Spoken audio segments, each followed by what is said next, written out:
Hey, Psalm chapter 65. Psalm chapter 65. We start a brand new series today that goes throughout the summer called Living a Full Life. I think we all would love to live a full life. And so in order to live a full life, we have to fill our life with the right things. And so we're going to look at some of those things throughout the summer. We're in Psalm chapter 65. I'm going to jump right in because I've got about 3.5 hours worth of notes. So Psalm 65, verse 1, praise is due to you, O God in Zion, and to you shall vows be performed. O you who hear prayer, to you shall all flesh come. When iniquities prevail against me, you atone for our transgressions. That is worth coming for just to hear that verse. That verse right there is what we talked about in that song. When iniquities prevail against us, when we sin, Jesus atones for our transgressions. Blessed is the one you choose and bring near to dwell in your courts. We shall be satisfied with the goodness of your house and the holiness of your temple. You visit the earth and water it. By awesome deeds you answer us with righteousness, O God of our salvation, the hope of all the ends of the earth and of the farthest seas, the one who by his strength established the mountains, being girded with might, who stills the roaring of the seas, the roaring of their waves, the tumult of the people. You greatly enrich it. The river of God is full of water. You provide their grain, for so you have prepared it. You water its furrows abundantly, settling its ridges, softening it with showers, and blessing its growth. You crown the year with your bounty. Your wagon tracks overflow with abundance. The pastures of the wilderness overflow. The hills gird themselves with joy. The meadows clothe themselves with flocks. The valleys deck themselves out with grain, and they shout and they sing together for joy. I mean, that is a beautiful psalm. That is one of those psalms that when you read it, if you're like me, I like to listen to things while I run. And if I listen to that one while I'm running, people on the trail are like, what is wrong with that dude? Because he's yelling and singing and woo, God's good, as I'm running. That psalm does that. That psalm is awesome. Now look at Psalm chapter 63, equally awesome. Psalm chapter 63, verse 5, my soul will be satisfied as with fat and rich food. Amen. Right there. Man, I'm always trying to diet, and every now and then I'm like, you know what I need is some fat and rich food. I don't know, I just need it. Had barbecue on Friday night, and I'm still just happy about it. My mouth will praise you, look at this, with joyful lips. That's very interesting. I'll tell you why in just a minute, but that's really interesting. When I remember you upon my bed and meditate on you in the watches of the night, for you have been my help. And in the shadow of your wings I will sing. Look what he says next, for joy. That's really interesting. Psalm chapter 65 is a psalm of celebration over a harvest that was given to the children of Israel. In Psalm chapter 65, they have just celebrated one of their annual festivities and celebrations, and it's a psalm that's like, hey, look at all these wonderful things that God's brought into our life. Look at all the blessings. Look at all the food. Look at all the great things we have, and because of that, we realize nature decks itself with joy, and so do we. Man, God is so good. That's what Psalm 65 is about. I'll show you a picture of what they're celebrating. They're celebrating a traditional yearly harvest. And what they do is the Jewish people would gather all of their harvest together, and they would sit it out, and as families, they would celebrate and eat. It is actually where we get our version of it, and we call it Thanksgiving. This is an ancient tradition. It's a beautiful and wonderful celebration. But I want to show you a picture of what Psalm 63 looked like. This is what it looked like where Psalm 63 was. See, Psalm 63 at the beginning says it was written in a place called the wilderness of Judah. And in the wilderness of Judah, to this day, it is one of the most inhabitable places on the planet. To this day, there are very few people who live in the wilderness of Judah. In fact, the wilderness of Judah was most populated when it was filled with monks who were trying to escape life in plush settings and go to the hardest place they could possibly find. And they would go to the wilderness of Judah, which is where Psalm 63 is written. Now that's really interesting because in Psalm 65, David's like, we're going to praise you with joyful lips. And then in Psalm 63, David's like, I'm going to praise you with joyful lips. So then, well, that must mean that he was there for a reason and he had something good going on. That has to be why he was there. Most Bible scholars believe Psalm 63 was written in this place, and the reason it was written was because David had a son. David's son had assaulted one of David's daughters, and David really didn't do enough about it. So David's other son, named Absalom, took it into his own hands and solved the problem for the kingdom. And because of this, a lot of people in that kingdom began to look at Absalom and say, that guy might be a better king than David is. They looked at Absalom, he had long, flowing, beautiful hair. And they were like, he's a handsome dude. They looked at Absalom as a warrior, as a man. He would daily go and sit at the gate, and people from the kingdom would bring their problems, and Absalom would say, you don't have to bother my dad with this. I'll help you. And over time, Absalom began to take over the kingdom of Israel. And David most likely writes this psalm while he's hiding in this wilderness from his son, who is actively hunting him down, trying to kill him so that he can become the king of Israel.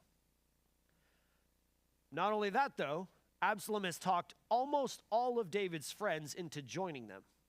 So David has a small army, a few loyal, faithful people, and they are fleeing into the wilderness to hope to survive, to just live. And as they're going, there's a man, you can read this story, it's incredible, the guts on this guy. He's following a man who killed a lion, a bear, and a giant, and the way he's following him is he's throwing dust and rocks at him and swearing at him. And David is just riding along, walking along, all the way into this wilderness with a guy who's just throwing rocks at him, just peppering him with stones and yelling at him. And David gets into this wilderness, and he writes, my soul shall praise you with joyful lips. Now that is fascinating because you expect the joyful lips in Psalm 65. I mean, unless you're a Lions fan, every Thanksgiving you're thankful, right? Every Thanksgiving you got something to be thankful for. If you're a Lions fan, you're happy for like half the game, and then you're like, oh my goodness, here we go again. Now I have to watch the Cowboys lose just to make myself feel better. Unless you're a Lions fan, it's easy to be joyful on Thanksgiving. Not so easy to be joyful, full of joy, when the people you love are trying to hunt you down to kill you. I mean, there's a lot more to this story. Like Absalom did horrible things. Like very immoral, atrocious things. And the children of Israel were like, still better than David. Still better than David. And he's hiding in this barren wilderness. The only thing in that place is a couple of sheep and a couple of camels and anyone who's trying to hide from the law. And he sits down, he breaks out some kind of pen and paper. Maybe he had a tablet, I don't know. He just starts writing out, using Grammarly, Psalm 63. My lips will praise you with joyful lips. See, we can live lives full of joy even when we don't have happy circumstances, because happiness and joy are not the same thing. They're not the same thing. They're not opposed to each other. They're not against each other. They don't work in opposition to each other. But happiness is like something that happens in our circumstances. When our circumstances are good, happiness happens, and we're like, man, I'm happy. This is great. This is wonderful. But joy like kind of sits above and beyond our circumstances. This is why the Bible says the joy of the Lord is my strength, because the joy of the Lord gets you through a really difficult time of life, and you don't even realize it's happening. You think you got through it, and then like 10 years later, you look back and you're like, you know, I think that was Jesus the whole time. Because now that I think about it, I was morbidly depressed, and I don't think I could have done that on my own. That's what joy does. I'll show you another picture. It's even better than the other two I showed you. It's epic. So this is me, my sister, my brother, and my oldest sister in 1996 on an RV trip around America. And if you know anything about me, I do not like to match people. And so my mom bought us all matching Faded Glory American flag shirts. And she made us wear them at every stop on this RV trip, but especially at Mount Rushmore. And at Mount Rushmore, the naval band, military band was playing. And we came walking along wearing these American flag shirts, and people started asking us, why are you guys wearing shirts that match? And my mom thought it would be great to say, because they're going to sing here in a little bit. Do you want to hear them sing now? And then the people would be like, yes, because they really thought we were like the Musketeers or something. And then my mom made us stand up. We just sang America the Beautiful right before this. And you can tell that I am not happy at all, because I don't like to sing in front of people, and I don't like to match people, and I don't like to be put on the spot, and I wasn't very happy.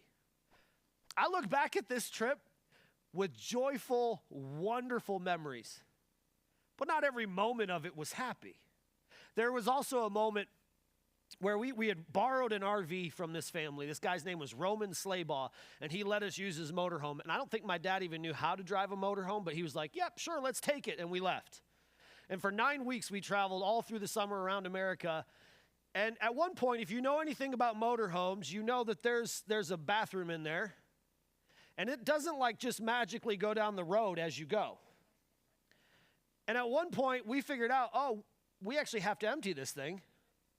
And my mom said, I'm pretty sure there's like a hose that goes from the RV into the ground. And my dad was like, nope, you just open the thing. So we were at a place, at like a place where you do this, and my dad just opened it, and everything came out. I mean, everything. And we were the stinky family for like the next week on vacation. Like nobody wanted to park by us. And my mom was like, told you so. And no one wants to be told I told you so. And no one wants things to come flowing out of the back of their motorhome. It wasn't the happiest memory I have of the trip. But you know, this is right before my sister went to college. And I look back at this now. She's living in Iowa. My other sister's in California. My brother's in Michigan. I'm here. And I look back at this trip with joy. See, joy and happiness are different. Not every circumstance in our life is going to be happy, but we can have joy in all things. I would say it like this. If you think of an ocean, waves come and go, but the ocean remains. Happiness is the waves. They come and they go. The tide comes in, the tide goes out, but there's always still an ocean. And as Christians, we have an opportunity to fill our lives full of joy and to put joy into our life so that we're so full of joy that negativity has no room to live. So how do we do this? Well, we won't find joy in a store, I'm sorry. We won't find joy with a roof over our head. We won't find joy on an Xbox. You can't find joy playing Call of Duty. You won't find joy in a screen or in a tablet. In fact, kids laugh 400 times a day, but adults only laugh 15. And this is really interesting because this is like a little bit of an older stat. And there's recently been a study that said that the younger kids are exposed to screens, the more likely they are to be anxious or depressed. So that number is beginning to lower of the amount of times children laugh, and they are actively becoming more like adults the more they're placed in front of a screen. Another study found that adults who created TikTok accounts saying that they're 13-year-olds. There's a whole group of people that did this to see what would happen. They created all of these TikToks and labeled themselves, hey, we're 13-year-old kids, because they wanted to know what would happen. What would TikTok send them? And they said they could not keep track of how many times they were flooded, the report says, by so many accounts and sites talking about depression, anxiety, self-harm, suicide, and drug abuse. At 13 years old, these accounts were flooded to the point where they gave up the study and said, you know what, we can't keep track with this. So we can't find joy inside on a screen when we're unhappy. The answer is not to go in, shut the curtains, drink an energy drink, which is proven to give us depression if we drink the wrong ones, and turn on Call of Duty and hope that somehow we will find joy. Another thing recently was discovered that YouTube Kids is the number one place that children are exposed to porn. It's the number one place. And as parents, we had 6 families up here dedicating babies last week. We had 2 people have babies this week on Thursday and Friday. And we just like, as parents of all of these kids, as all of these churches with just tons of kids now, we've got to shepherd the joy of our children. And you can't take people to a place you've never been. So we've got to be able to find joy for ourselves, fill ourselves full of joy, and then pour that joy into our children, because they're not even going to get it at school. They're not going to get it online. They're not going to get it with their friends. They're not going to get it on social media. Social media is chronically negative. It's a plague. It's literally a plague. You won't get it no matter which channel of news you watch. You're not going to find joy. So how do you find joy? Where do you find it? Where do you go to fill yourself up? Well, David gave us the answer. We've got to look for joy where joy is to be found. Look at Psalm 65, verse 5. By awesome deeds, you answer us with righteousness, O God of our salvation, the hope of all the ends of the earth and of the farthest seas, the one who by his strength established the mountains, being girded with might, who stills the roaring of the seas, the roaring of the waves, the tumult of the peoples, so that those who dwell at the ends of the earth are, look at this, in awe at your signs. You make the going out of the morning and the evening to shout for joy. Now, this is really interesting, because joy is found, first of all, in creation. Joy is found in creation. Thank you. I have really bad allergies today, so I appreciate it. Thank you. Joy is found in creation.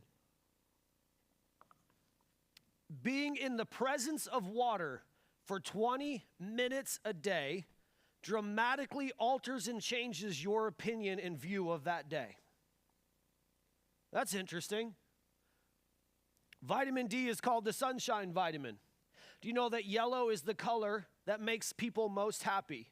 When they see the color yellow, they instantly record higher levels of happiness. And you have a little happy center in the middle of your brain, and scientists have been tracking this. And when these people see the color yellow, that lights up and begins to be bigger and happier.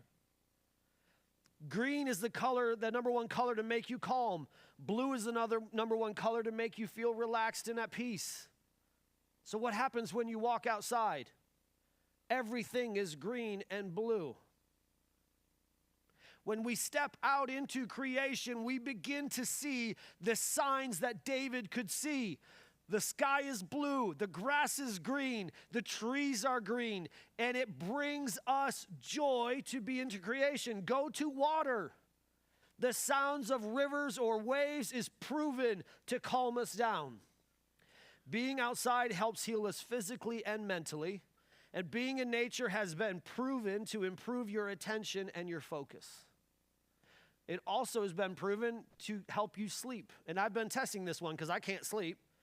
All night, I literally woke up at 2 a.m. one night with an idea for a restaurant. I'm going to make a restaurant. I just can't sleep.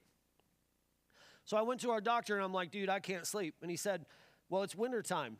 I'm like, yeah, I know. Trust me, I know. He's like, yeah, take vitamin D as soon as you wake up. And then go outside every day, no matter what. You know that the Finnish or the Danish people are considered to be the happiest people in the world? And you know what they do as soon as their children are born? They stick them outside.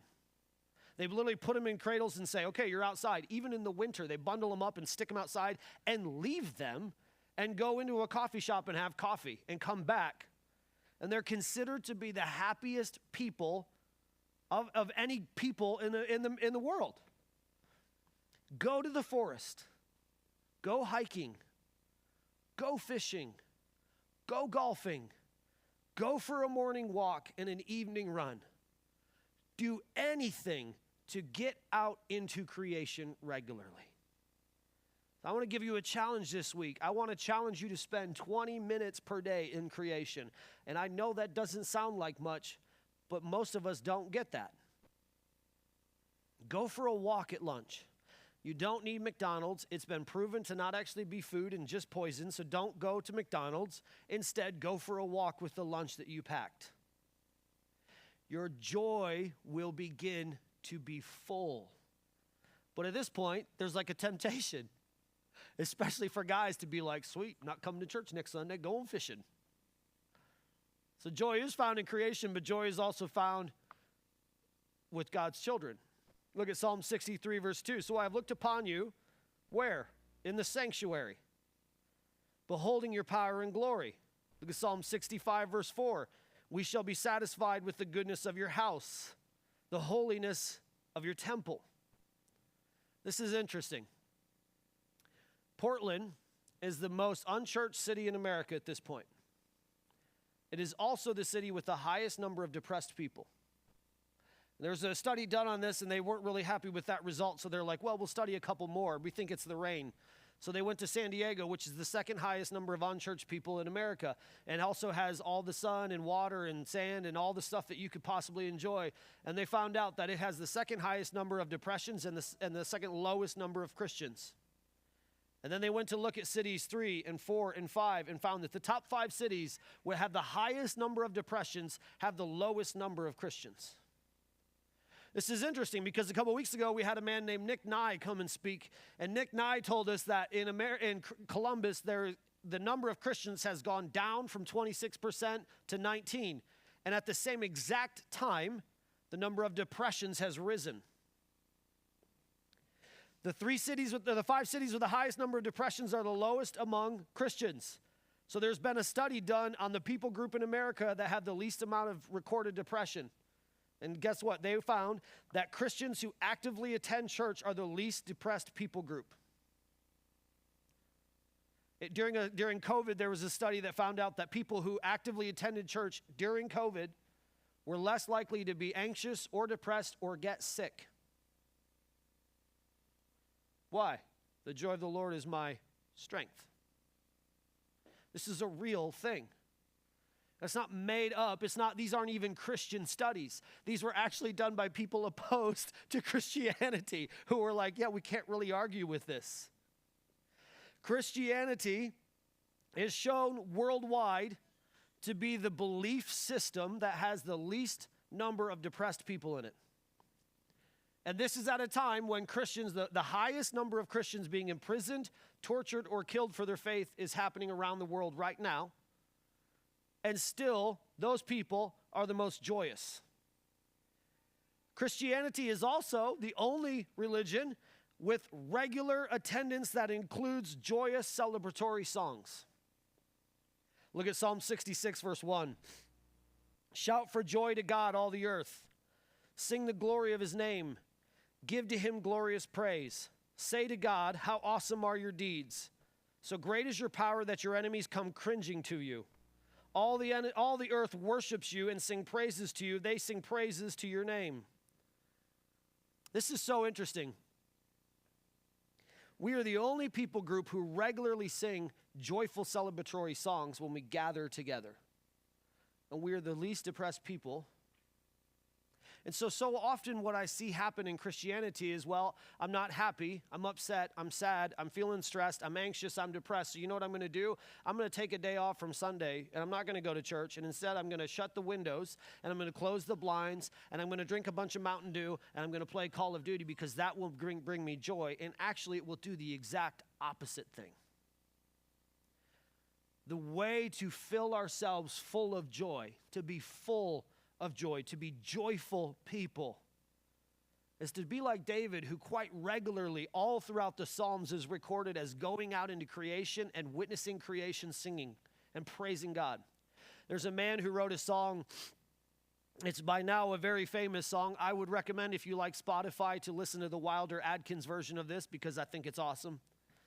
But there's a man who would go for a walk every day because he was a pastor, and so therefore he was depressed. It just was like a part of it. And every day he would go for a walk. He would just go out and just be like, I don't know what. And as he would go, he would record things he saw in creation. And he would come home every time feeling significantly better, and he would tell his wife, and eventually his wife, because our wives are always smarter than us, was like, why don't you write this down into something? And he wrote a song called This Is My Father's World, which is one of the more famous hymns in all of American hymns. Like, this is one of the ones that no matter what faith you fall under, you know this hymn. David went out into creation, but he's not the only one. Adam and Eve experienced God in creation. Abraham experienced God in creation. Isaac experienced God in creation. Jacob experienced God in creation. Moses experienced God in creation. Solomon experienced God in creation. All of the prophets experienced God in creation. In fact, there was a man named Elijah who was so unhappy that someone was chasing him, trying to kill him. He ran for his life and hid under a tree. And when he woke up, an angel said to him, all you need to do is take a nap, drink some water, and eat some good food. He did this 3 times, and then the angel was like, you're better. You can now go for 40 days, and you're going to experience God like you've never seen him before. You know that Jesus was happy and joyful? How do we know this? Children don't like hanging around grumpy people. Why do you think children like Santa? Because he has rosy cheeks? No, it's because he's joyful. Children loved being around Jesus. And you know what Jesus quite regularly was found doing? Going into creation, getting away, spending time in the wilderness. And what do we find him doing next? Which is so interesting because it's the thing I would not expect him to do. Going into the temple to worship and to gather. Always taking disciples and gathering together and then going alone into creation, refueling and getting along with people in his community. This fills us full of joy. So I want to challenge you this week to be like Jesus, to be like David. David was a warrior, yet sang, worshiped, and even danced. In verse 7, he said, for you have been my help, and in the shadow of your wings I will sing for joy. In Psalm 63, verse 1, he says, O God, you are my God. Earnestly I seek you. My soul thirsts for you. This word earnestly is really important. It means eagerly. More literally applied, it means early. And the idea of this word is that, hey, God, you're my God. So early I rise to seek you because I cannot wait to see what you're going to do because you're a good God and you fill me full of joy. So as we go through the summer, listen, there's no better time than today. It is beautiful out. To spend 20 minutes a day outside in creation just looking at the trees, going to Hoover, going to Alum, going to any place, any river you can find and saying, hey, God, you're wonderful. You're beautiful. Your creation is amazing. But I would also encourage you to on purpose choose to be in and around the children of God regularly. When we sing together, we are filled with joy. And when we're filled with joy, we're filled full of strength. And the tragedies and the trials and the struggles. Last night, Colleen, not our kids' church leader, but the other Colleen, was placed in the hospital, and she's still in there this morning. Hard times come. Difficulties arise. The joy of the Lord is our strength. It sits above the circumstances and the trials and the tragedies and the rough times. And when we spend time in and around what God is telling us, what God is showing us, God literally made a planet to bring us joy. And so often what we do is say, no thanks, we'll sit inside. We got this. Yeah, I don't really need church. I'm kind of unhappy. When the opposite is the most true thing that there is. We need each other. We need to sing together. We need to gather together, and then we need to go out into creation. Why? Because it fills us full of joy. And when we're full of joy, we can then present joy to a lost world. We can give joy to our families. We can give joy to our friends. We can give joy to our community, and we can shower our world with joy. This is how we live a joyful life. So right now I'm going to ask you all to stand to your feet. We've been doing this for a little while, so if you're new, this is an opportunity for you to try something new today. On your chair around you is a worship guide. On that worship guide is a bunch of announcements an opportunity to give some money, but also is my sermon notes. And underneath that is a bunch of questions to ask someone. Because as soon as I pray, we're going to give you 10 minutes to find people nearby you, family, friends, someone you know, someone you don't know. You can ask them their name. You can ask them, hey, tell me a place in nature that makes you happy. Tell me a song that you like to sing that makes you happy. Tell me something about God that you enjoy. And then you can spend the next 10 minutes praying with each other and for each other to live joyful lives. Because we want to pray with each other. We want to be people who walk together. So I'm going to pray for you. And then I would encourage you, man, if you see someone and you're like, I don't know them, that is God telling you, go to that person. Go to that person and pray with them. Tell them your name so you do know them. And pray. Let's be people of joy. Let's be joyful people. Let's be people who just get outside for a minute or two and look at what's happening around us on this planet. So often we miss out on joy because we only see our creation, not the Father's. But the Bible begins with creation and joy. Man, woman in a garden, happy and full of joy. In the middle, Jesus goes to a garden and he prays. And in Revelation, the Bible says the earth will one day again be a garden, and there will be a river, and there'll be so much light that we don't even have need of the sun or the moon, and it will flow, and all of us will be completely full of joy. Do you know what we'll do when we're in that place? We will sing together praises to our Savior. We will be so overflowing with joy that we won't be able to even understand it.